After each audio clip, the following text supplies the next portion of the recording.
What is up, family? We have the same Patreon request. We're just gonna do part 2 now. Maybe, I don't know. Maybe we'll finish. I don't know. Depends. Epan, OVNI, UFOs, l'histoire secrète, secret from 1896 to 1969. Okay, let's go. We continue. Whether you're a believer or not, I don't know what to tell you. At this point, there's so much discussion has been made about this subject, this matter. At this point, it's up to you guys, It's up to whoever you want to, that's it. Whatever you want to believe in. Whatever you want to believe in, I don't know what else to tell you. Dire qu'il s'agit de faux, mais ce qui a le plus intéressant, une enquête a été ouverte par le FBI pour fuite de documents. Et le FBI s'est retourné vers toutes les institutions, etc. Mais vu la nature des documents, les institutions se sont empressées de dire oh, non, bien sûr que non. Et du coup, le FBI a dit voilà, il s'agit de faux.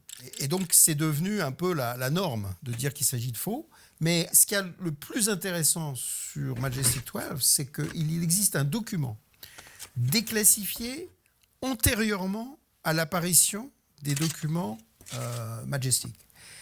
Dans les archives du Canada, qui est le rapport du représentant canadien à Washington pour les questions scientifiques, et qui rédige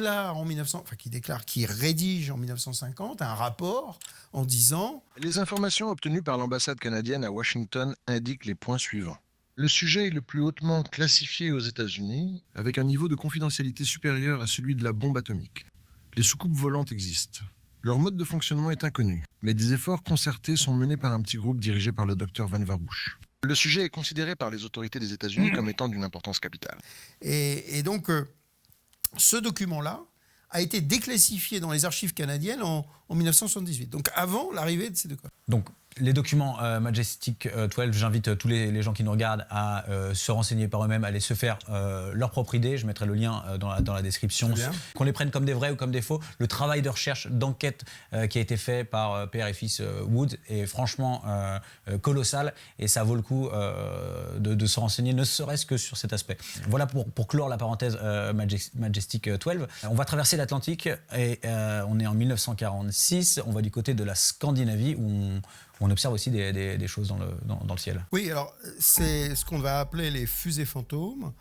À l'époque, on va présumer que les soviétiques qui ont occupé la partie orientale de l'Allemagne, et en particulier qui occupent Peenemünde, où il y avait le site de lancement des missiles V1, V2, enfin de l'expérimentation de ces missiles, on continue à procéder à des tirs, enfin c'est l'interprétation, et que dans le contexte de l'après-deuxième guerre mondiale, ils cherchent à intimider la Suède pour s'assurer que la Suède reste neutre. Donc c'est un peu l'interprétation géopolitique qui est donnée. Et donc ils tirent dans les cieux suédois. Voilà. C'est un peu comme ça que c'est compris. En réalité, lorsque l'on regarde d'une part, enfin qu'on regarde les archives de l'époque, on s'aperçoit que très vite, les Suédois comprennent que ce n'est pas cela. Alors les Suédois vont faire un travail très systématique. Ils vont essayer de renseigner chaque trajectoire. Försvarsstaben, flyg- och luftförsvarsavdelningen 1946. Rapporter angående rymdprojektiler. Et ils vont interroger tous les pays limitrophes pour avoir des informations. Et ils vont découvrir qu'à chaque fois, il y a des observations aussi dans ces pays. Et ils vont reconstituer les trajectoires. Et les trajectoires de ces objets viennent de tous les azimuts. Donc elles ne viennent pas du tout exclusivement de Peenemünde. Donc je dirais la thèse de Peenemünde ne marche pas.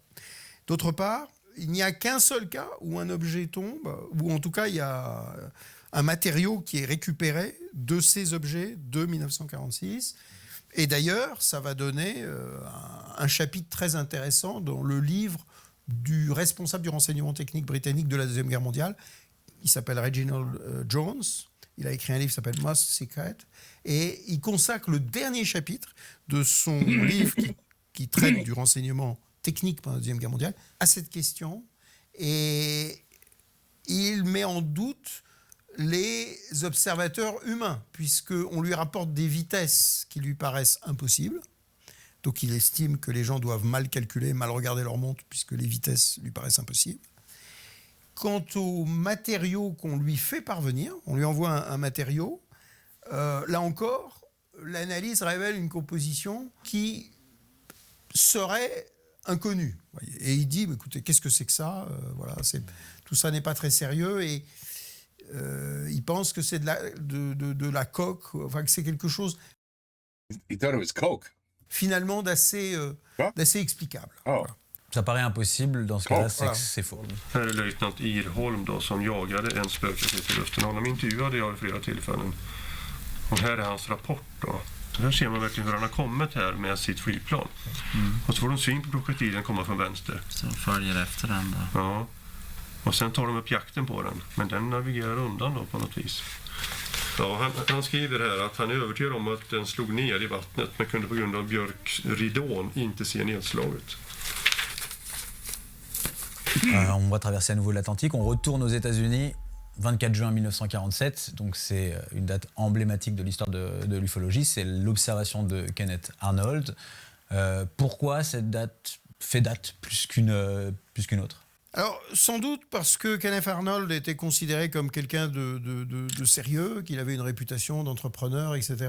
C'était un pilote amateur. Là, il participe à la recherche d'un avion militaire qui est tombé autour du Mont Rainier. Il va survoler le Mont Rainier. Il a d'autres pics, d'autres montagnes à proximité. Et il va faire cette observation d'objets.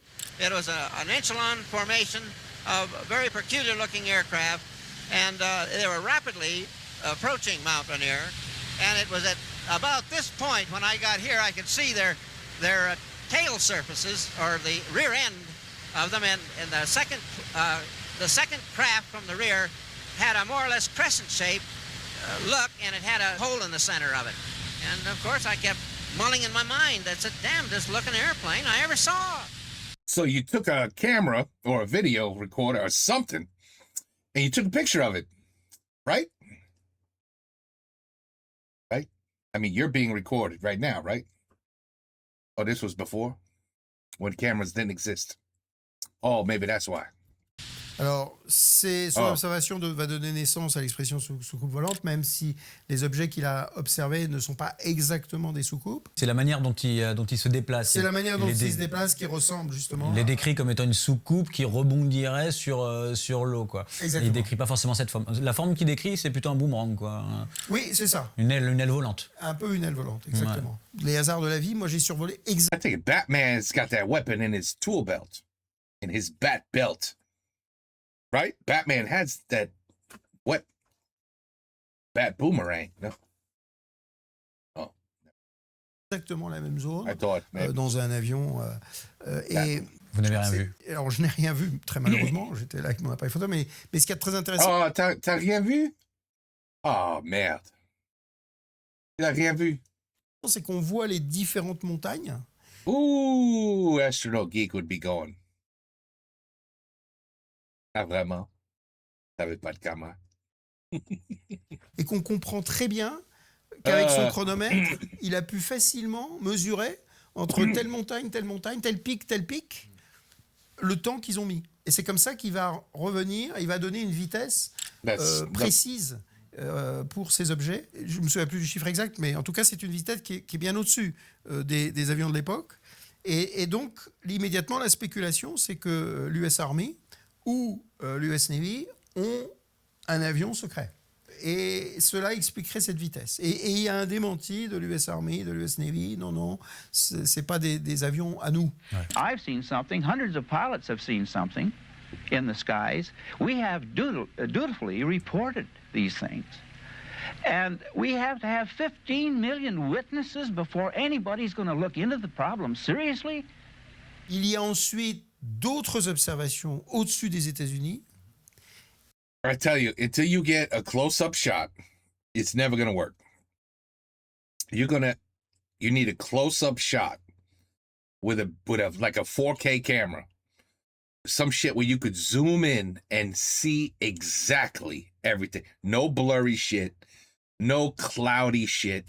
No, it's so far away, it just looks like a dot. No, well, that's interesting. What could that be? No. You need a photo or a video where it is undeniable. Like if I said, listen, you don't believe in God? You don't believe in Jesus? Oh, wait 1 second. Let me show you this video. I just did it yesterday. I was having a talk with him in the living room. And I show you a picture of me talking to Jesus in my kitchen. And then you take my video and you authenticate it. You know, you go and you're like, hey, this is bullshit. This has to be AI. This is fake. This is bullshit. This was cropped. Somebody put some shit in. And then have professionals look at it and say, holy shit, this is real. This is legitimate footage. This is authentic. Holy shit. He's there talking to Jesus. And then somebody could say, well, somebody would still say, well, that's not Jesus. That's something else. It's somebody else. But at least somebody would be like, well, I mean, how much more proof do you need? So unless I could say, look, come with me in my backyard in the forest, because I don't have neighbors behind me. I just got the forest. And I go into the forest and I take a video, a picture of a fucking alien who's crawling around in the dirt, in the leaves, because his UFO just crashed into the trees. And this footage, this shit everywhere, titanium metals, and actually it would probably be like, what's that metal they had in Warcraft? It was like oh man, it started with an A. Whatever, it was like the strongest metal. Oh my God, it's metals that the Earth has never seen. The video is clearly showing an alien. I mean, it's not blurry. There's no doubt about it. Holy shit, look at him. That is an alien, people. I mean, unless you could provide that. It's never going to work. No one cares. No one cares what you saw in the 1940s in the sky. You know, where's the footage? Well, we don't have footage, but we do have this photo. And as you can see, the light and this light and it just doesn't, there's no way this is possible. And there's this thing no. I need zoom in where I say, holy shit, that's a UFO. That's a flying saucer. Just like everyone's been saying, that's a flying saucer. Holy shit. But it doesn't exist. And if it does, it's hidden. So this is something, again, you believe whatever you want, but if you want to be on this side. Now I believe, trust me, I'm a believer. I cannot possibly think that we're the only ones. I can't. I'm a believer there's because I'm a believer the galaxy it's infinite. Our universe is nothing. It's just, there's billions of universes. So I'm a believer we're not going to meet nobody. We're just too far away. We're too far away. We're not going to meet nobody. It's that simple. 200 million light years away. We're like, we haven't heard a sound. Who gives a shit? 200 million light years, that's nothing. That's nothing. You don't understand how big the universe is. The galaxy, like I said, you're not going to fly and hit and smack into a wall and say, oh shit, that's the end of the universe. That's it. That's the end. I hit the end. It's a barrier. The spaceship blows up when you get to this part in space. No, it just keeps going and going and going and going and going. So yeah, there probably is something out there, but it's nowhere near planet Earth. Everything they're saying that they see around planet Earth, no. Unless you have unbelievable, concrete proof. Show it to me right now, and then maybe I believe you. But until then, you've shown me nothing. All the pictures, it's like, you ever see those Bigfoot pictures? That's Bigfoot. That son of a bitch that's Bigfoot. Look at him. And you're like, what? Look what? What am I looking at? Right there in the snow, in the forest. You don't see back there. What? A blurry human being who's like 7 feet all the way in the back. You can't. Seriously? That's what you want me to believe is Bigfoot? Like they failed at that too. It's the same with UFOs. You need concrete, amazing proof. Not so Bigfoot's a scam. You know that. You know there's no Bigfoot, right? Okay. Maybe your mother-in-law might look like Bigfoot, but Bigfoot usually doesn't exist. It's just somebody fucking around with a camera.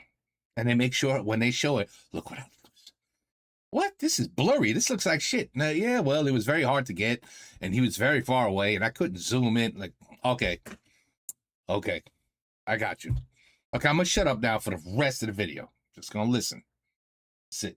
Et il y a ce communiqué de la base aérienne de Roswell qui est remarquable parce que c'est la base aérienne qui prend l'initiative. The Army may be getting to the bottom of all this talk about the so-called flying saucer. The so-called. As a matter of fact, the 509th Atomic Bomb Group headquarters at Roswell, New Mexico, reports that it has received one of the discs which landed on a ranch outside Roswell. Personne ne va lui poser de questions, personne n'est au courant d'un crash. Parce que Roswell, c'est juillet 47, et Kenneth Arnold, c'est juin 47. Fin juin 47. Il faut bien comprendre le mouchoir de poche, dans lequel ça se passe. Et je pense que le communiqué de presse, c'est le 8 ou le 9 juillet 47. Et donc, c'est très proche. C'est-à-dire, tous les esprits sont encore chauds. Et c'est l'US Army Air Force. La base de Roswell n'est pas une base neutre, parce que c'est la première base où vous avez des bombardiers avec l'arme atomique qui sont déployés de manière opérationnelle normale. Vous voyez. I rewinded. I don't know. I hit a button. Here we go. We're back. We're back. C'est l'US Army Air Force.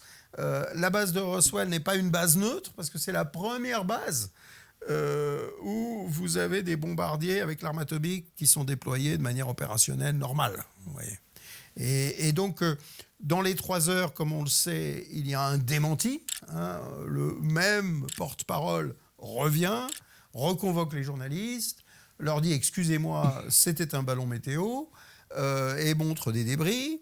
Et je dirais le lendemain ou le surlendemain, l'affaire est tombée. Parce qu'en fait, on a une explication, c'était finalement un ballon météo. On a une photo c'était de Jesse Marcel qui pose avec le ballon. Exactement. Voilà, le dossier est clos. Et le dossier est clos. Ouais. C'est plus tard que ça reviendra à Roswell. Ça reviendra. Alors, on va pas pouvoir reprendre toute l'histoire de Roswell, mais c'est encore un mystère aujourd'hui, clairement. Ah non, mais je dirais qu'aujourd'hui, par les travaux de recherche qui ont été faits sur Roswell, par les investigations en particulier de Stanton Friedman, après coup, les éléments apportés par Majestic. Mais avant Majestic, on a eu tout le travail de Stanton Friedman qui a réussi à localiser 27 témoins. We were in the grocery store in San Diego where we had lived for many years, and we were at the checkout stand, and here was a paper, the Globe, I believe it was.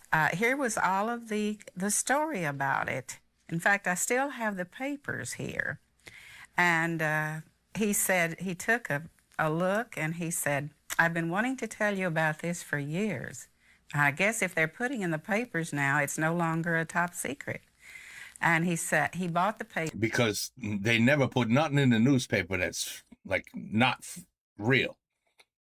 If it's false, they don't put it in the paper.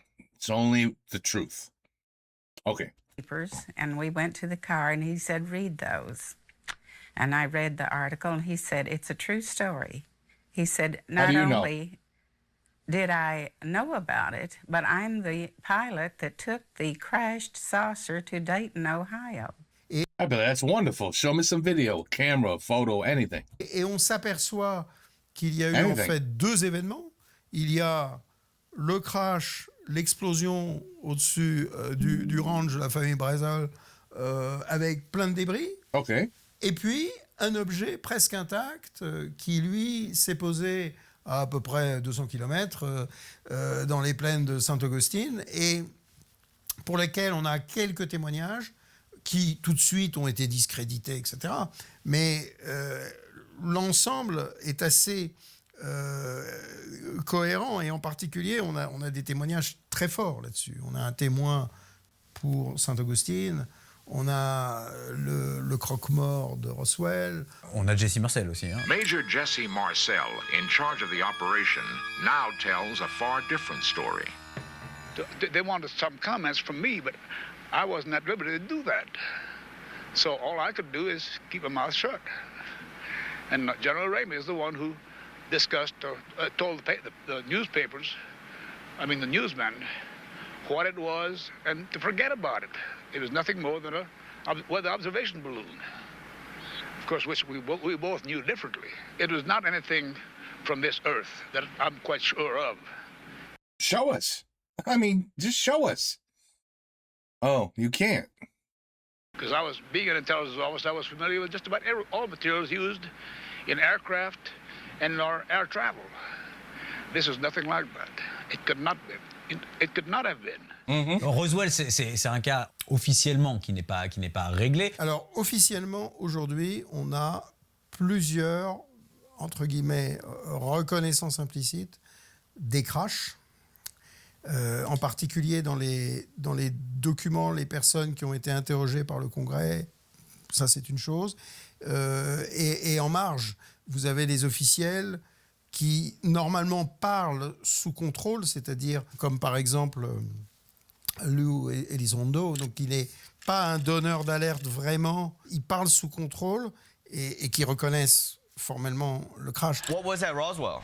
There was a crash. It was a vehicle that had broken into two pieces, and it was recovered by the United States government, taken to a secure military installation, and then from there it went out to certain locations. Donc on voit bien que aujourd'hui ça glisse et qu'aujourd'hui Roswell est admis. Has the government conducted secret UAP crash retrieval programs? Yes or no? Yes. Were they designed to identify and reverse engineer alien craft? Yes or no? Yes. Ouais, mais donc en disant ça, il faut rappeler que dans ce cas-là, on admet qu'une soucoupe volante, au moins une soucoupe volante, s'est crashée sur Terre et que des entités non humaines étaient présentes dans cette soucoupe. Tout à fait. Mais je dirais, aux États-Unis, je dirais, on a déjà franchi ce cap. D'accord. On a déjà franchi ce cap. Je dirais, on a franchi ce cap. Et en même temps, vous allez avoir des gens qui vont vous dire, comme le responsable de l'AO, Sean Kirkpatrick, non, il n'y a rien qui nous permet de penser que. You can say categorically you've seen no convincing, confirmable evidence of intact spacecraft kept by the U.S. government. No, I have seen nothing that leads me to that conclusion. Is it possible there is some secret program? It's possible. It's possible. But I'm not talking about what the governments have seen. What the Army has seen, the Air Force has seen. I'm talking about all the people that say, "Oh yeah, I saw it. Last night I saw something," or I was on my way to France in a plane with the family. I looked out the window. Oh, holy shit! It was a flying saucer. It's the year 2026. It's been a while now. We got some 4K cameras. We got some good shit now. Where have they been? Anything? Did they stop coming? They only hung out in the 1940s and 50s and 60s and 70s. Now that we got amazing technology where we could zoom. I zoomed a bridge once. I had to be, I don't even know how many miles away. And I zoomed in the bridge and I took a picture and I looked at my daughter. She's an iPhone fan and I'm a Samsung fan. And I had just gotten a new Samsung phone. I took a picture. I zoomed. I took a picture. I said, holy shit, look at this bridge. It looks like it's 5 feet away. It's all, you can't even see you see that tip over there? That's the bridge all the way over there. And then I made her take a picture with the iPhone. And then we compared who had the better phone, whatever. So with that technology today, where are the photos? Where's the news articles? Where are the people that say, holy shit, you're not going to believe what I saw yesterday? And guess what? I got it on my smartphone. All I got to do is zoom, and you will see every detail you can imagine on this flying saucer. Where? Hello? Anybody? Anybody? 2026? Anybody got nothing? Anything? Nothing? No. Well. Program that you're just not aware of?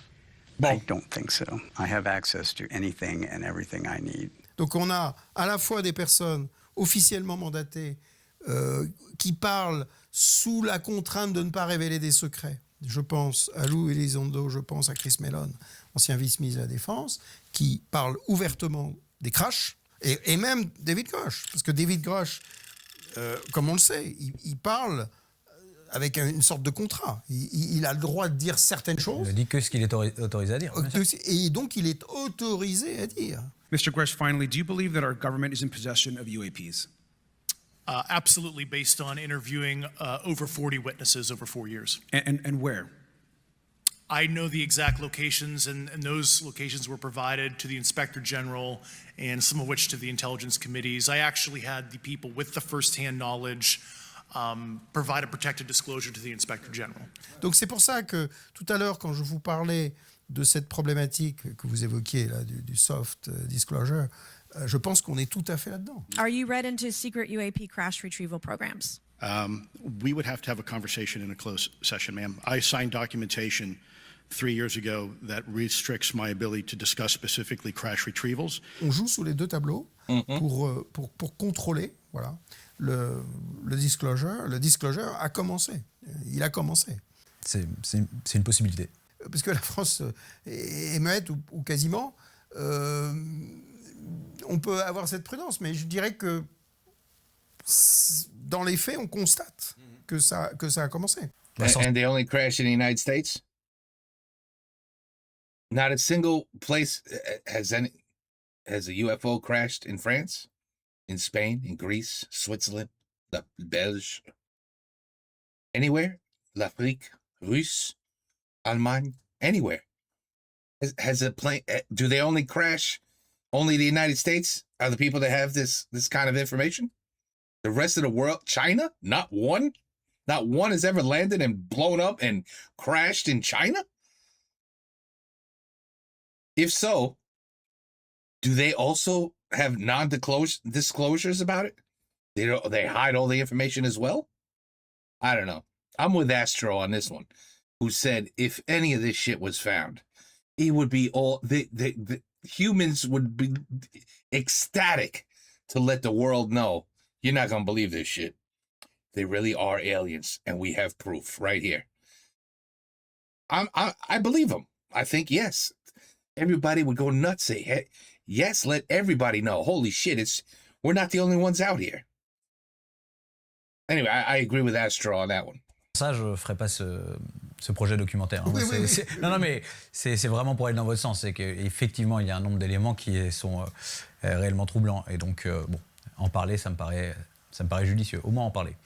On revient à 1947. Et pour aller dans le sens de ce que vous disiez, hein, de la validation, la confirmation, en septembre 1947, hein, donc 2 mois à peine après Roswell, on a le général Twining qui signe un mémo, un papier, dans lequel il lui aussi reconnaît l'existence, la réalité du phénomène et de l'existence des soucoupes volantes. C'est écrit noir sur blanc. C'est écrit noir sur blanc. Alors, c'est très intéressant. Le document Twining est très important parce que c'est vraiment le document qui va totalement contre tous ceux qui vont plus tard parler des swamp gas, des gaz, qui vont parler des illusions d'optique, qui vont parler des vols d'oiseaux, qui vont parler de toutes les explications qui vont être données pour dire qu'il n'y a rien à voir, circuler. Et là, vraiment, le mémo Twining, document officiel, montre bien que dans l'US Army Air Force de l'époque, on considère que c'est bien réel. Voici l'avis formulé par ce commandement concernant les soi-disant disques volants. Le phénomène rapporté est quelque chose de réel et non imaginaire ou fictif. Il existe des objets pouvant probablement approcher la forme d'un disque et de dimensions suffisamment importantes pour sembler aussi grands que des appareils volants fabriqués par l'homme. Pour rester du coup avec le général Twining, en décembre 1947, lui sera à l'origine du projet SIGN, qui est le premier projet officiel d'enquête du phénomène OVNI aux États-Unis. Est-ce que vous pouvez nous parler un petit peu donc de cette première enquête? Qu'est-ce qu'on y découvre? Qu'est-ce qu'on sait aujourd'hui de ce qui a été fait à l'époque? Alors en fait, on voit bien que les autorités américaines à cette époque se rendent compte qu'elles ne contrôlent pas ce qui se passe. C'est-à-dire qu'il y a énormément d'observations dans le public. Il y a donc une demande du public d'une explication. De quoi s'agit-il? Et en même temps, il y a un besoin de l'US Army Air Force, qui deviendra ensuite l'Air Force, et de la Marine, de récupérer de l'information auprès du public. Donc, il faut lancer un programme qui montre que d'abord on répond, donc ne vous inquiétez pas, on gère l'affaire. D'autre part, s'il vous plaît, vous avez des observations, envoyez-les-nous, avec, en contrepartie, l'assurance que les autorités vont vous dire de quoi il s'agit, et voilà. Et les 3 projets, que ce soit Sign, Grudge, Blue Book, vont être en fait des programmes de désinformation. Parce que si on regarde les conclusions de Sign et les conclusions de Grudge, elles vont en contradiction avec le mémo Twining. Vous voyez, on va essayer de dire, bon non, finalement, beaucoup... Il faut tousser, je veux tousser. OK. Chose s'explique, ce qui est vrai pour une grande partie. Parce que les gens, évidemment, dans le nouveau contexte, vont rapporter très souvent des observations qui ne correspondent pas réellement à des objets. Mais il y a certaines observations qui sont totalement spectaculaires et donc qui ne peuvent pas s'interpréter comme les autorités voudraient qu'on les interprète. Ballon, bien sûr, et observation des astres. Vénus notamment, voilà, ça ressort Vénus, souvent. Ça ressort presque tout le temps. Ouais. Et justement, c'est l'année d'après, l'interprétation qui est donnée pour ce pilote de Mustang. Thomas Mantell, voilà. Qui lui va carrément perdre la vie, soi-disant en confondant donc un objet qu'il aurait suivi avec Vénus. Exactement. À travers des jumelles à fort grossissement, l'objet semblait avoir une bordure rouge en bas par moment et une bordure en haut à d'autres moments. Il est resté immobile pendant 1 heure. L'officier dans la tour a demandé à l'opérateur de la tour d'appeler ce vol et de demander au chef de vol d'enquêter sur cet objet, s'il disposait de suffisamment de carburant. Le chef de vol, le capitaine Thomas Mantell, a répondu qu'il le ferait et a demandé une direction pour localiser cet objet. Alors le chef de vol a signalé que l'objet était à 12 heures, en altitude. Lorsqu'on lui a demandé de le décrire, il a déclaré « Il est lumineux et s'éloigne en grimpant ». Il a ajouté qu'il estimait sa vitesse équivalente à la sienne, soit environ 580 km par heure. L'un des avions de son escadrille lui a ensuite demandé de stabiliser son altitude, mais aucune réponse n'a été entendue de la part du chef de vol. Ce fut le dernier message reçu de sa part. Alors, comme c'est un pilote expérimenté, on est un peu surpris que ce pilote expérimenté confonde. D'autant qu'en plus l'étude astronomique du ciel à l'heure à laquelle il a fait cette observation, derrière prouvera que ça ne pouvait pas être, ça ne pouvait pas être ça. Être Vénus. On dira derrière encore que c'était un ballon secret. C'est tout. Donc quand c'est pas l'un, c'est l'autre. En général, donc là c'était pas le projet Mogul, mais Skyhook qui l'aurait poursuivi dans le ciel.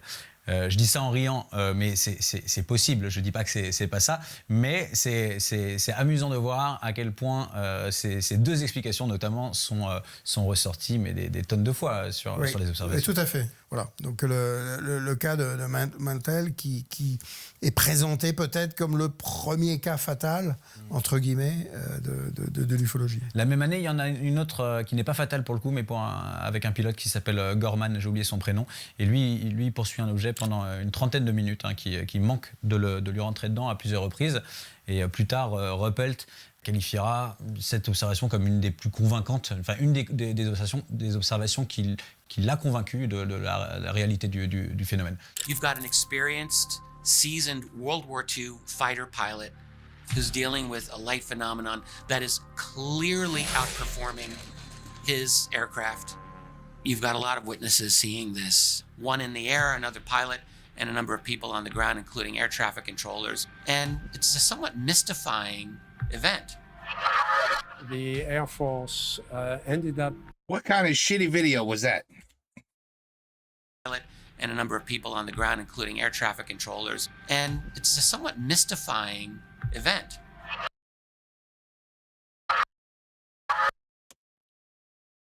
You see what I mean?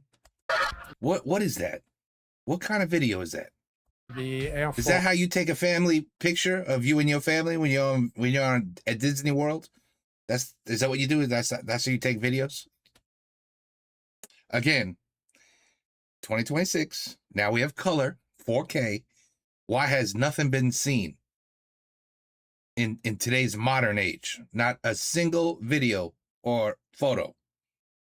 with all the millions and millions of people that have seen them. They're witnesses. Ended up explaining it as a combination of looking at planet Jupiter and a weather balloon, which in retrospect does not make any sense. On est à la fin des années 40, donc c'est la fin aussi du projet Sign, qui dure pas très longtemps, qui est remplacé par le projet Grudge. Finalement, vous l'avez dit, Sign, Grudge, Blue Book plus tard, c'est la même chose, c'est la même grande enquête sous des noms différents, et dirigée aussi par des individus différents, avec parfois des approches différentes. Exact. C'est-à-dire qu'on peut considérer que Sign et Grudge ont cherché à enterrer la question. Et après arrive Ruppelt, qui va donner une impression d'objectivité, en particulier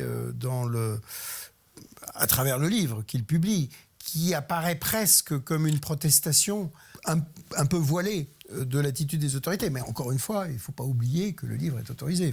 Il n'aurait pas pu publier ce livre s'il n'avait pas été autorisé. Vous aviez je dirais le scientifique en charge, l'astronome Hynek, qui...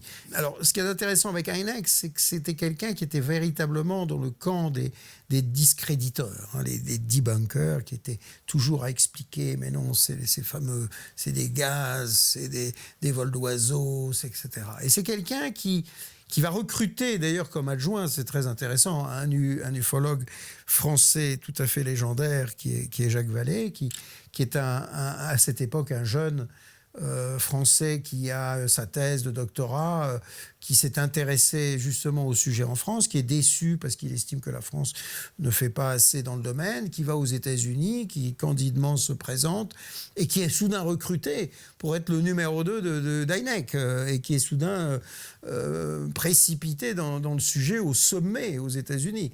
Mais Hynek va plus tard expliquer que d'abord, il a lui-même changé de position. Hynek, évidemment, n'est pas dans le secret. Et d'ailleurs, Hynek va le dire à Jacques Vallée. Hynek a conscience qu'en réalité, il ne représente qu'une façade, que le vrai travail, il est fait ailleurs. Et d'ailleurs, si vous allez dans les instructions, normalement, Blue Book doit recevoir tous les rapports, y compris des forces armées. Et dans l'année 54, j'ai oublié de le dire, ou 55, je ne me souviens plus, l'US Air Force et l'US Navy vont recevoir l'instruction d'envoyer leur rapport en fait à une autre adresse, que c'est plus Blue Book qui doit recueillir les rapports militaires. Voyez. D'accord. Donc on comprend bien, et eux comprennent bien, qu'il y a un double, et un double caché. Donc on voit bien que c'est je dirais que c'est un masque. On se rend compte aujourd'hui, avec des témoignages postérieurs, que en fait, le personnel d'enquête, militaire en tout cas, était certainement informé des crashs. Ce qui est intéressant, c'est qu'on a, dès cette époque, des fuites, et en particulier, on a une fuite en 1948 sur le crash supposé d'Aztec. Mais celui-là va être révélé par un journaliste assez réputé qui s'appelle Frank Scully. Et ensuite, il va être décrédibilisé, donc il va disparaître. Mais à l'époque, en 1948, quand on parle de crash, les gens ne vont pas du tout penser à Roswell, parce que Roswell, ça a été effacé dans les têtes. Par contre, ils vont penser à ce crash qui est rapporté par Frank Scully.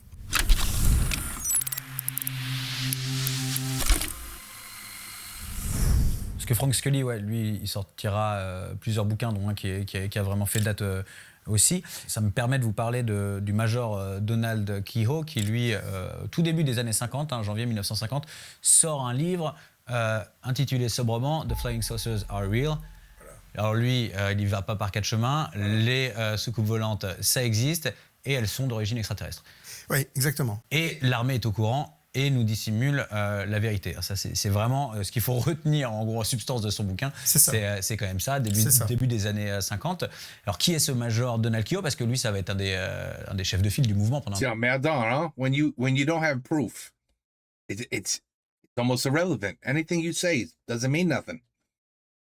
Yes, I saw it. Yes, they 100%, it exists. And yes, the United States Air Force, and CIA and whatever, the Pentagon, is keeping everything under a secret. Nobody. It exists. It's true. It's all real, but everyone's telling you it doesn't exist because it's a secret. That's not enough. That's not enough. Tout à fait. Ça va être un des chefs de file, c'est quelqu'un qui est réputé, mais il va permettre, je dirais, de créer cette dichotomie de la désinformation où on va parler des croyants. Si vous voulez. Et donc, il va être identifié comme un croyant, comme quelqu'un qui, par un acte de foi, va vous raconter ce qui, en fait, correspond à la réalité de la perception de l'armée américaine. Même dans l'examen des documents d'archives, je dirais sur lesquels il n'y a absolument aucun doute, c'est-à-dire qu'ils viennent des dépôts d'archives. Moi, je pense très spécifiquement à un document que je trouvais dans les archives américaines à College Park, qui donnait c'était un listing des observations entre 1947 et 1949, une compilation des données de l'US Army, des données de l'US Navy, des données aussi rapportées par des observateurs privés. Et là, on voyait dans les commentaires en bas, par exemple, de la description d'un mouvement en vol, comportement typique, etc., etc. Donc on avait vraiment l'impression que la personne qui rédigeait savait de quoi il s'agissait et qu'il n'y avait pas de doute. Si vous voulez. Et ça, c'est un document déclassifié. Bien sûr. I'm here to discuss the so-called It's just a document.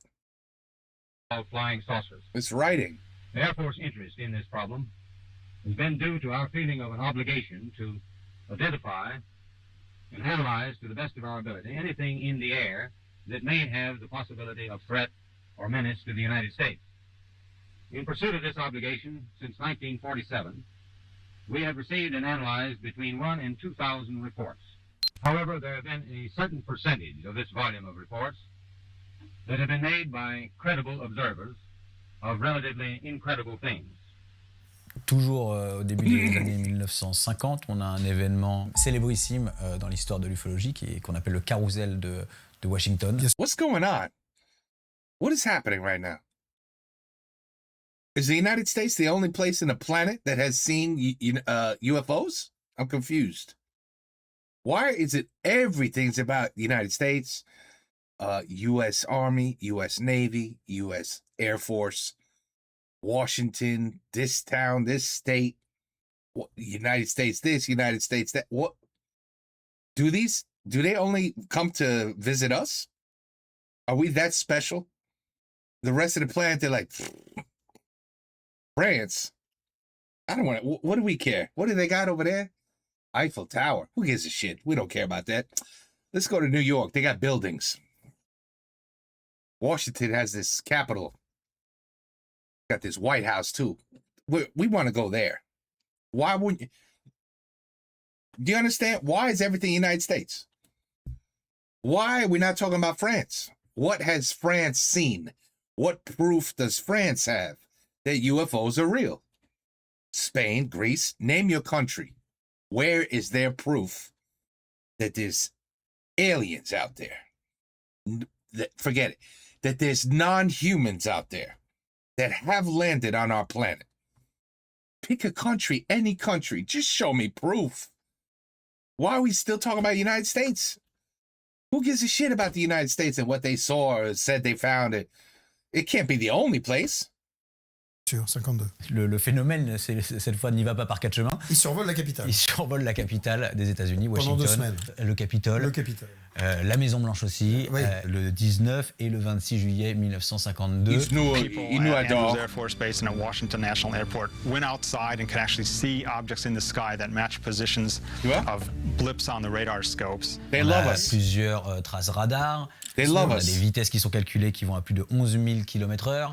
The senior radar air traffic controller at Washington National Airport, Harry Barnes, wrote his own account of the so-called Washington merry-go-round. He describes the objects as making right-angle turns, as hovering, as reversing their course and moving back upon their path. One radar tracked the objects as moving at approximately 7,000 miles per hour. On a des chasseurs en vol qui sont qui n'arrivent pas à les attraper, qui n'arrivent pas à les rattraper. The Pentagon ordered jets from an airbase in Delaware to intercept the intruders.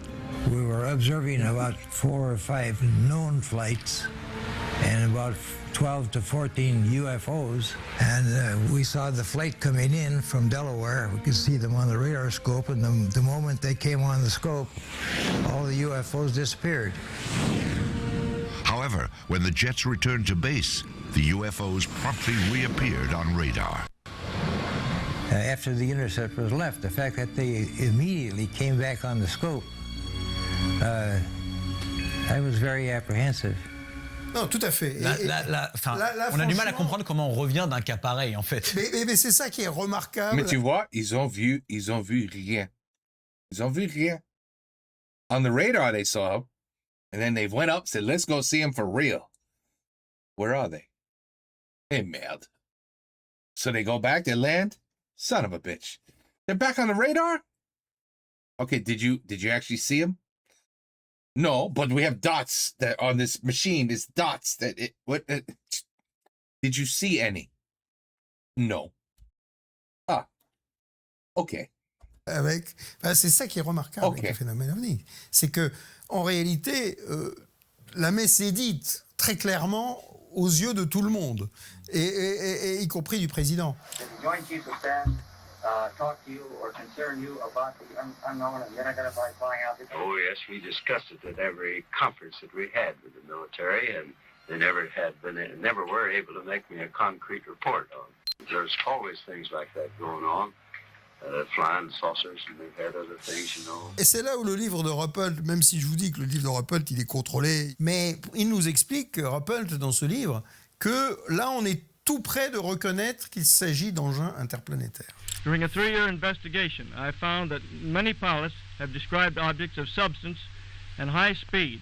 With all due respect to the Air Force, I believe that some of them will prove to be of interplanetary origin. Et puis soudain, il y a reprise en main qui va être l'œuvre de la CIA, l'œuvre de ce comité Robertson en début 1953, qui va essayer de donner une feuille de route sur la gestion du problème. Là encore, on a aujourd'hui des archives déclassifiées incontestables. Donc on a les archives déclassifiées sur le projet Robertson, sur la Réunion, et qui nous disent qu'il a été décidé de discréditer des gens comme Keogh, de discréditer les organisations qui font de l'ufologie, d'essayer de minimiser, d'essayer de rassurer le public. Le concept du panel concernant un programme éducatif à l'étranger intégrant les efforts de toutes les agences concernées devait avoir deux objectifs principaux: la formation et la démystification. L'objectif de démystification viserait à réduire l'intérêt du public pour les soucoupes volantes, qui suscitent aujourd'hui une forte réaction psychologique. Cette éducation pourrait être réalisée par le biais des médias de masse, tels que la télévision, le cinéma et les articles populaires. La base de cette éducation reposerait sur des cas concrets qui, bien qu'intrigants au départ, auraient été expliqués par la suite. Comme pour les tours de magie, il y a beaucoup moins de fascination lorsque le secret est connu. Et donc on part d'un pic, parce que franchement, 1952, on peut difficilement demander plus. Et là, on parvient néanmoins à basculer sur une autre problématique. Alors, encore une fois, et ce qui est intéressant, c'est qu'on a dans les archives de Blue Book un document qui était très souvent cité par Stanton Friedman, en particulier avant qu'il y ait les documents Majestic. Mais le document dont je parle, qui est le rapport spécial numéro 14 de 1955, est un document classifié de Blue Book, où, là encore, il y a la description des différents types d'objets observés. Et quand vous regardez le document, enfin, la manière dont c'est présenté, il n'y a pas vraiment de doute qu'il ne s'agit pas d'objets fabriqués sur la planète. Et ça, c'est un document officiel qui, plus tard, a été déclassifié et qui est passé. Donc, qui est en contradiction totale avec, évidemment, le panel Robertson, qui est en contradiction totale avec ce qui va se passer ensuite, la fermeture de Blue Book, en prétendant qu'il n'y a rien à voir. Donc pour reprendre la chronologie, on a en juillet 52, on a le carrousel de Washington. Tout à fait. C'est ça. Il y a la création à peu près à la même époque du projet Blue Book. C'est 52 aussi. Alors je me demande si c'est pas juste avant, peut-être en mars 1952. Oui, c'est avant. Juste avant. Et ensuite en 53, on a ce panel scientifique qui est commandé par la CIA et à qui on demande ce que vous avez dit, de décrédibiliser le sujet. à des fins, à quelle fin finalement? Pour rassurer la population ou parce que on ne souhaite pas parler de ce sujet? On pense à l'époque que la population ne va pas être capable de gérer. On a très... Why not? Why not? Can I ask you guys a serious question? If tomorrow you found out 100%, there is no doubt about it, there are aliens that exist, and they did come and fly by our planet, just basically took a look and just kept going, and that's it. That's all you know. But yes, it's true. They do exist. Would you lose your mind? Would you be like, oh my God, we're all gonna die? Like, or would you just be like, oh shit, I kind of figured that. I'm really shocked that they made it here to visit us. I'm shocked that we finally have proof that it's real. It's real. But would you guys like, oh my God, like we have to, like, where you going? You moving? Are you moving? Are you moving to another planet now that they know that Earth has humans on it? Like, what would you do? Would you not be able to handle it? What would that mean? Does that mean God then would not exist, or he would still exist, but now he only sorry, it wouldn't make sense. God only picked one planet, Earth, put humans on it, and well, how did these aliens come about? On planet XYZ, you know, they're from 8 billion light years away. They visited us, but it's true, they're alive. They're real. Well, who created them? Do they have their own God? Are there multiple gods? And our God just took care of Earth? Like, is that what they mean? Like we wouldn't be able to handle it? Or would we just be like, okay, so who gives a shit? Do they want to kill us? Did they attack us? No? They just kept flying? We haven't seen them since? Okay, who gives a shit? I think that's bullshit. That no one wants to tell us because we couldn't handle it. Peur d'un effondrement social, mais... A social collapse? No. Not me. Not people like me. Ce qu'il y a d'intéressant aussi, c'est qu'il y a, dès cette époque, l'implication des médias, l'implication de Walt Disney, l'implication d'Hollywood. Vous allez avoir des films qui vont sortir, qui vont parler de l'arrivée d'extraterrestres. Vous allez avoir des séries télévisées qui vont en fait être le début d'une éducation de la population pour que la population accepte, entre guillemets, cette idée sur le plan de la fiction. Ça arrange le phénomène dans la fiction. Du côté de la fiction. Donc c'est information, désinformation, encore une fois. C'est-à-dire que c'est information, parce qu'en fait, on s'aperçoit qu'il va y avoir, et on s'en aperçoit de plus en plus, qu'il y a beaucoup d'éléments de la réalité qui sont mis dans les fictions. Et inversement, c'est le meilleur moyen de démentir des faits qu'on présenterait, puisque aussitôt, on dirait, mais non, vous me racontez la fiction. On parle beaucoup des USA, là, mais si on prend que les années 50... Oui, I'm listening. Dans le reste du monde, il se passe aussi bien sûr. Beaucoup de choses. OK, can we talk about that, please? Alors, pour certaines parties du monde, on le sait aujourd'hui. C'est-à-dire que, par exemple, évidemment, on est dans la guerre froide, on est coupé des Russes, on est coupé des Chinois, et donc on ne sait pas ce qui se passe chez eux. Who cares? What about in France? C'est pour ça que ceux qui ont décrédibilisé le sujet ont bien sûr dit mais regardez, c'est un phénomène américain. Alors on s'aperçoit déjà que non, c'est pas un phénomène américain. Okay, so where's the phenomenon in France? Un phénomène qui se passe en France. Oui, où? Vous avez... Voilà, le ciel de France. Les cigares. Les soucoupes. It's just, so it's the same. Where's the video? Where's the camera? L'année 54 qui est une... Ah, c'était juste dans les 50. It happened to be in the 1950s in France. Oh, merde alors. Mais anything from the year... Can I fast forward this? Can I fast forward it to about here? Do they ever get out of the 1950s? Are they going to say in the year 2020, we have found a video with perfect camera work on a UFO? Are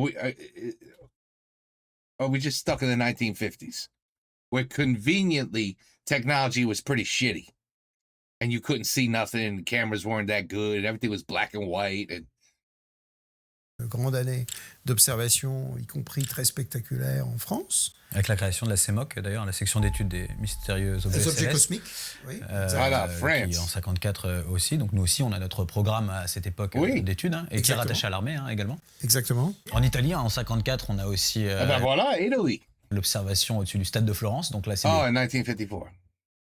Voilà, des milliers de personnes milliers de supporters qui observent un cigare qui vole au-dessus du stade. Bon.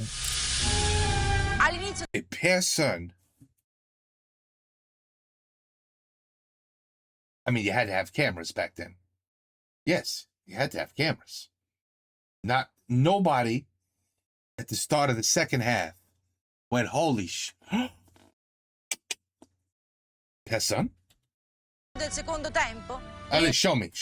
L'intero stadio improvvisamente comincia a mormorare, a tal punto che l'arbitro è costretto a interrompere la partita. Stava giocando, si vede tutta la gente della maratona guarda in alto su. Poi la gente comincia a dire l'UFO e così. Gli schivolanti era il tempo anche che giravano. Sembravano come se avessero un cerchio, una cosa così luminosa con questa sfera intorno che formava come un cerchio. On a des observations à l'occasion d'un grand exercice militaire qui est les grandes manœuvres Main Base 52-50. Look, you clearly had videos back then.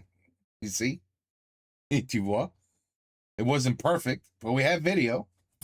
Et vous avez les journalistes qui sont invités et vous avez une sphère lumineuse qui passe au-dessus du porte-avions où se trouvent les journalistes. Vous avez un photographe de Keystone qui va prendre la sphère lumineuse. Alors bon, évidemment, une sphère lumineuse. Tu vois? Look at that shit. You see what I mean? What do you want us to do with that?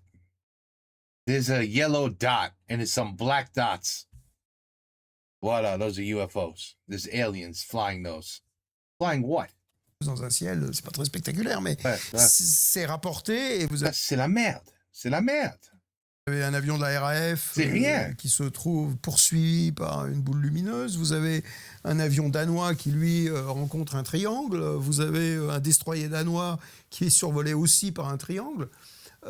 Tout ça pendant l'exercice. Et ça sort dans la presse. C'est-à-dire qu'on dit, mais les ovnis s'invitent aux premières grandes manœuvres de l'OTAN. Vous voyez Suite à un incident inhabituel observé par des officiers et des membres de l'équipage aérien de la Royal Air Force à Top Cliff. L'objet était de couleur argentée et de forme circulaire, et l'objet a commencé une rotation sur son propre axe. Soudain, il a accéléré à une vitesse incroyable. I don't care about any of this. I really don't. This, who cares? This is he said, she said. Les observateurs ont déclaré que ces mouvements ne correspondaient à rien de connu dans le ciel et que son accélération dépassait celle d'une étoile filante. En 1956, on a la sortie du livre de Ruppelt dont on parlait tout à l'heure. On n'a pas dit qui était Ruppelt, mais Ruppelt, c'est un lieutenant de l'US Air Force qui est devenu l'enquêteur officiel du projet Blue Book. Et ce qu'il y a de remarquable dans son livre et dans son texte, c'est qu'il donne l'impression d'être un honnête investigateur. C'est-à-dire qu'on a l'impression qu'il n'a pas de parti pris. On a l'impression qu'il n'est pas justement un croyant. Donc on reproche à Keogh d'être un croyant. Notamment parce que Keogh, en plus, lui, avait une carrière sur le côté, enfin je ne sais pas si c'est une carrière, mais en tout cas un hobby en tant qu'écrivain, auteur de romans de science-fiction, enfin même fantastique, pas nécessairement science-fiction. OK.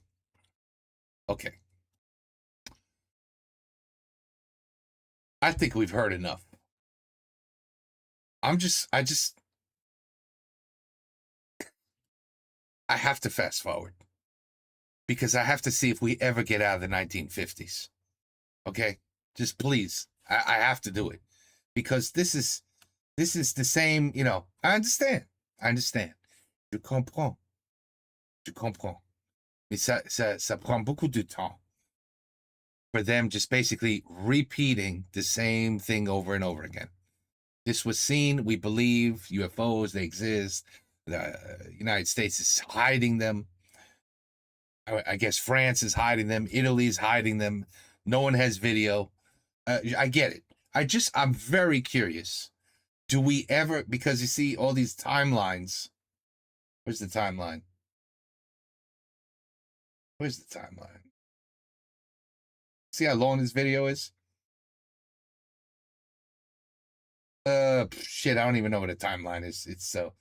Anyway,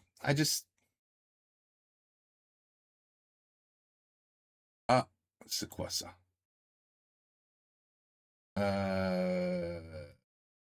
Yeah. 1960s. Attends. 1950, 1960. Oh la la. If we're just in the 1960s and the video is almost finished, we're not getting to the 2000s. I don't even think we're going to get to 1990. Donc on rentre dans la dernière décennie qui nous intéresse aujourd'hui, les années 60. Oui. Il est impossible de parler des années 60 et du phénomène OVNI sans parler du phénomène des abductions. Exactement. J'en avais pas parlé. Ah, the abduction. Encore dans aucun des épisodes que j'ai fait jusqu'ici. Mais là, en 1961, on est un petit peu obligé de parler du cas de Betty et Barney Hill, qui est, on va dire, un peu le cas fondateur, quoi, de... Okay, believe me, that's bullshit. Trust me, that's bullshit. Oh, okay. 1963? Oh là là là. Ils se sont l'un et l'autre plaints. D'abord, il y avait le mystère du temps passé, et puis l'un et l'autre étaient assez inconfortables, et donc ils en ont parlé à leur médecin, et le médecin a organisé une régression sous hypnose, et là, ils ont l'un et l'autre raconté. I don't even know how we got here. We've been driving, and I don't know how long, and we haven't even been talking. I just been sitting and feeling that something's going to happen. Oh là là. Etc. Voilà. There's your alien. You see how they look? Pretty interesting. Talk to me about the features in here and what you remember. I mean, look at this one's face in particular. Tell me what we see there. You can see they're very human appearing. Yeah. Only here, the eyes are wider spaced than ours. Okay. See? Right. The nose is smaller and a thin slit for a mouth.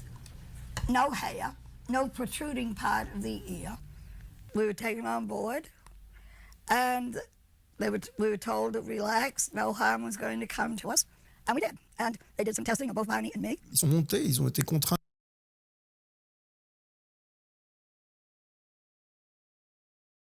We heard a lot about that. A lot about abductions. You know how we made fun of it. We call it, they did some anal probing. And then they brought him back. I think one woman said she was stripped naked, and she wasn't like raped. Pas violée, mais they inspected tous ces trous. Alors, because they were interested. Mais qu'est-ce que c'est ça? Il y a un trou là? Mais c'est pourquoi ça? Il y a un autre trou là? C'est pourquoi ça? Caca, c'est dégueulasse. Un trou, ça c'est une bouche. Pourquoi il y a tellement de trous dans ce truc? So that's what she claimed. She didn't get raped, but she was naked and they went in everywhere. They were inspecting her body. And we said, oui, yeah, bien sûr, oui, makes perfect sense. Okay, oui. So, no, there's no way. Wait, but see, I don't want to hear about this. I don't give a shit about this. This is he said, she said. If I sat down with you tomorrow and said, guys, you're never going to believe what happened. I was driving home from work. I don't know what the fuck happened. All of a sudden, everything went white. I couldn't see nothing. The windshield, traffic, everything was gone. The buildings, everything was just white. And I felt like I was being levitated. I felt like my car was going up. And then, I don't know what happened. I passed out. And when I woke up, all these shiny lights were all over me. And I was naked. There's a bunch of green people looking at me.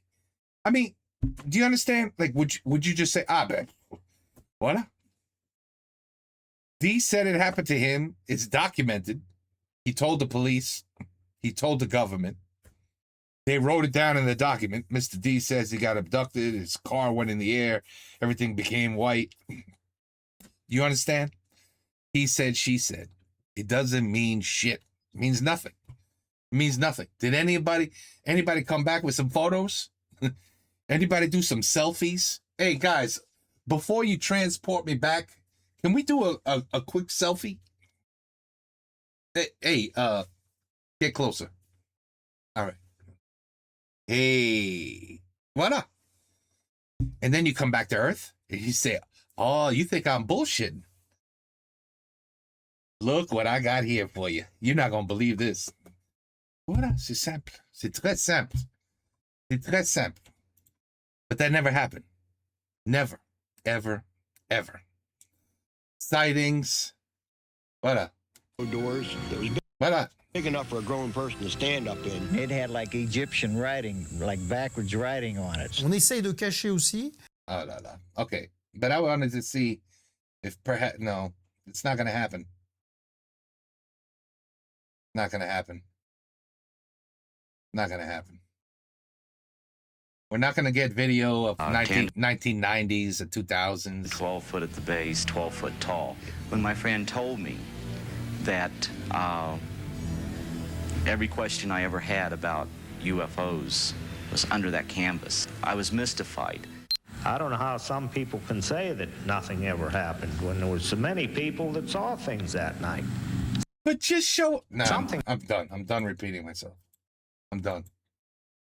He said, she said, 1966. Come on, when did 4K cameras come out? Where you could zoom the shit out of something? When did that occur? Pas prouver un résultat négatif. Remarque par rapport à ce qu'on vit aujourd'hui, notamment 1969.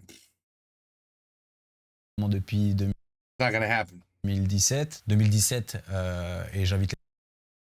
Attends, quoi? Remarque par rapport à ce qu'on vit aujourd'hui, notamment depuis 2017, et j'invite les gens à aller regarder le premier épisode s'ils ne l'ont pas vu. Article du New York Times qui révèle l'existence d'un programme secret d'études du phénomène OVNI au sein du Pentagone. On a des vidéos qui sortent, on a des témoignages des pilotes de chasse. On a tout ça qui s'installe et qui demande la création finalement de groupes d'études UAP qui s'installe et qui demande la création finalement de groupes d'études UAP. I wanted to see the video. Times qui révèle l'existence d'un programme secret d'études du phénomène OVNI au sein du Pentagone. On a des vidéos qui sortent, on a des témoignages. I mean, what again, you know, what are you gonna do with that? What is that? What is that? It's a black blotch of some shit on the screen that the radar's picking up. It could very well be a UFO. It might even be a flying saucer. But all I see is black. Can we zoom in? Can we look at a real UFO and say, holy shit, look at the detail? C'est incroyable. But that is not enough. And this always seems to be the only thing they could come up with. That's why I was hoping, you know, I would think today in 2026, a jet fighter must have insane cameras and radars and zoom capability and high definition camera work. I mean, today right? I would imagine. So, but unfortunately in these days, this is what you got to see. Does it look interesting? Oui, it does. But it doesn't tell me that that's a UFO. It doesn't say that's a flying saucer with an alien in it. No. de l'intérêt militaire est parfaitement faux par plein d'éléments, mais j'en citerai juste un. C'est la fameuse affaire des chasseurs iraniens au-dessus de Téhéran qui ont tenté d'intercepter. En 1976, on en a parlé dans l'épisode 2 avec Luc Dini, si les gens ne l'ont pas vu. Ah alors très bien. Et donc il y a un message qui a été déclassifié. Alors je trouve ça extraordinaire qu'il ait été déclassifié parce qu'il vient démentir que les forces armées ne s'y intéressent pas, et on voit la liste de diffusion. On s'aperçoit qu'il y a 50 destinataires du message en question qui racontent cette interception. Et en fait, c'est le message de l'attaché militaire à Téhéran et qui rapporte. Donc on comprend bien que Blue Book était un projet de relations publiques, c'était un projet de communication, et que dans le domaine du renseignement, évidemment, les forces armées n'arrêtent pas. 20 octobre 1969. Cette réglementation exige que le commandant d'une base de l'Air Force assure une capacité d'enquête sur les OVNI et que le commandement des systèmes de l'Air Force poursuive le projet Blue Book. J'ai une dernière question à vous poser. À ce stade de votre recherche, quelle est votre conclusion personnelle quant au phénomène et à son origine? Alors, mon point de vue personnel, à ce stade, il n'y a pour moi aucun doute que nous soyons en présence, à mon sens, de plusieurs intelligences qui correspondent très probablement à des êtres qui viennent de plusieurs autres systèmes solaires, voire éventuellement d'autres galaxies. Vu l'immensité, ce n'est pas surprenant statistiquement. Ce qui est surprenant, c'est la capacité du déplacement et du voyage. D'autre part, il paraît très clair que ces interactions ont existé dans l'histoire de l'humanité depuis très longtemps, et donc que l'on ne puisse pas exclure non plus une présence permanente, ou peut-être même une intelligence technologique dans nos océans, qui voudrait dire que nous, l'Homo sapiens, ne sommes pas le seul maître, ou le maître vraiment de cette planète Terre où nous nous trouvons, et où la présence de bases à proximité qui permettent à des espèces venues de très loin d'opérer très facilement dans nos cieux terrestres sans devoir faire à chaque fois l'itération depuis des distances, je dirais, lointaines, avec la réserve que nous ne savons rien des modes de déplacement. Il y avait une étude de la DIA au Pentagone, donc quelque chose de très sérieux, qui essayait d'étudier théoriquement les possibilités de se déplacer à 100 fois la vitesse de la lumière. Donc, vous voyez, bien au-delà de la vitesse de la lumière. Donc, il faut garder l'esprit complètement ouvert sur ce que l'on ne sait pas de la physique. Et évidemment, comme on le sait très bien, on ne réconcilie pas à ce jour la physique quantique et les lois qui ont été trouvées par Einstein. Merci. Depuis le début.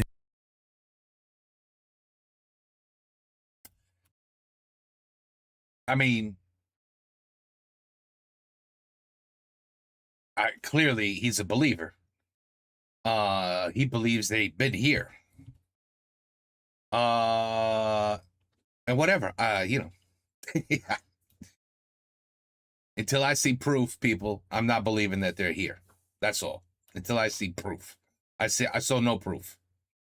And you could show me any picture of something in the sky, you know, 100,000 miles away, and it's just a blotch of some shit. That's not it. That's not gonna do it. That's not gonna do it. So until look, I just did a video. Of course, it's copyrighted, so I have to wait to see if it gets released. About the Concorde, about the beautiful Concorde plane, and plane went up in the sky, up to 48,000 feet.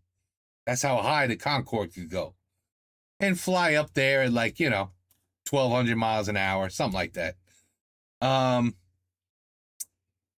You could take a picture of it. You could take a video of it. So we have the technology. You could see it flying above the clouds perfectly. Like you could look at it and say, that is a Concorde. No doubt about it. So all you need is that same video. The same video with a flying saucer. And then I say, holy shit, look at that. That's a flying saucer. There's no question. That's a flying saucer. I see the windows. I even see the logo, Made in Mars. I see all the shit.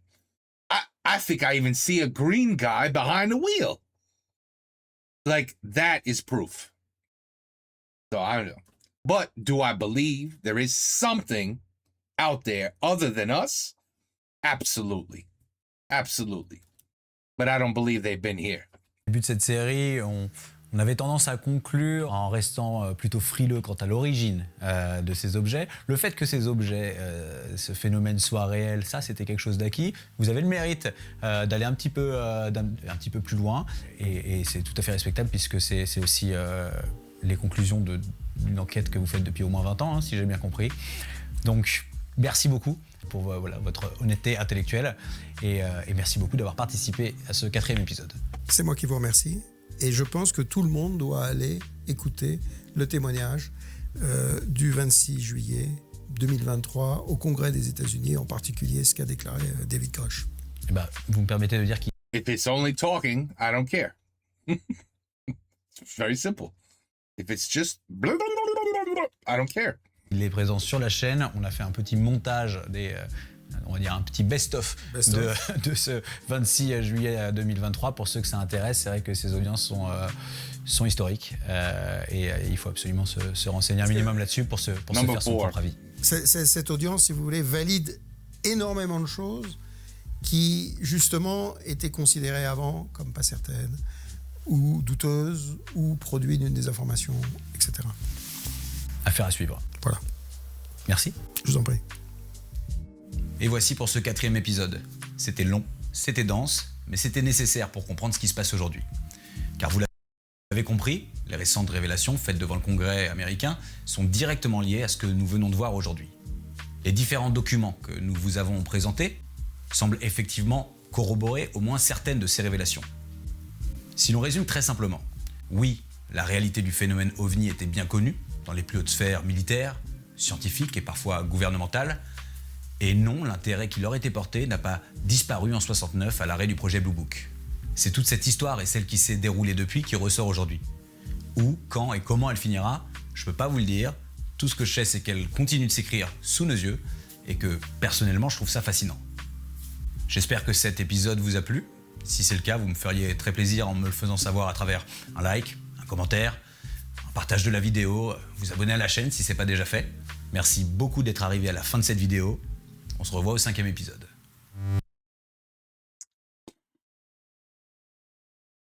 Oh, okay. You know, it's a good channel. It's a great channel. It's got very good points, very good talks, very smart people. I mean, these are not idiots. You know what I'm talking about? But it's what kind of person are you?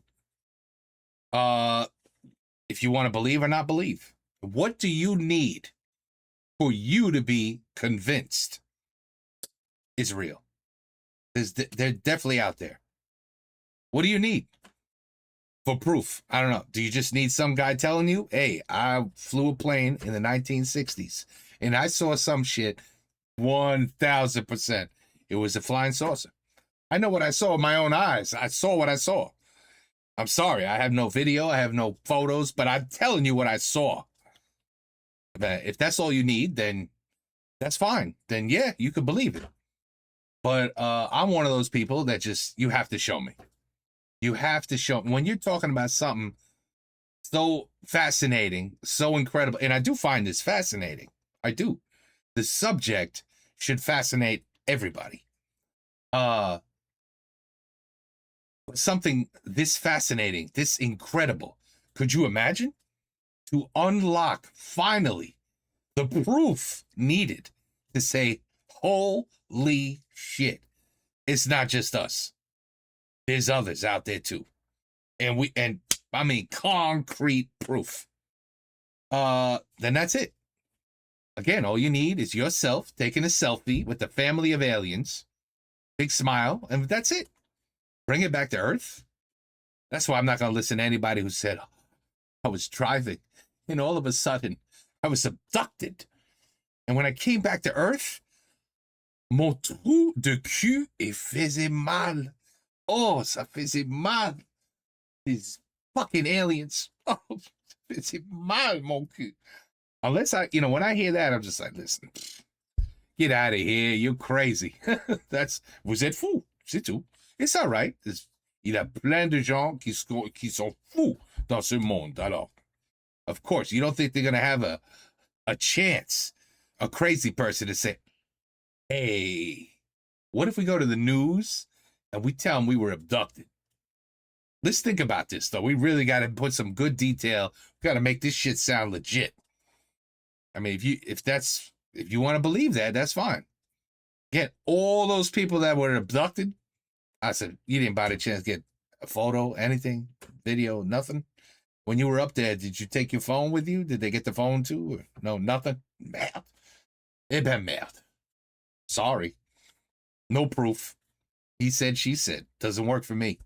Anyway, it's a good video, and it's definitely gonna make people talk. This conversation, it'll make people talk. And that was a long video. Take care. So I didn't, that's why I skipped some parts, because it was starting to be a reoccurring pattern. You know what I mean? But you are welcome to go back and look at all the people that got abducted in the late 50s of what pilots saw and all that. Be my guest. But I have a feeling you kind of got the gist of everything we needed to hear. We heard. And now you make your own decision. Make your own opinion. Take care. Peace out. À la prochaine.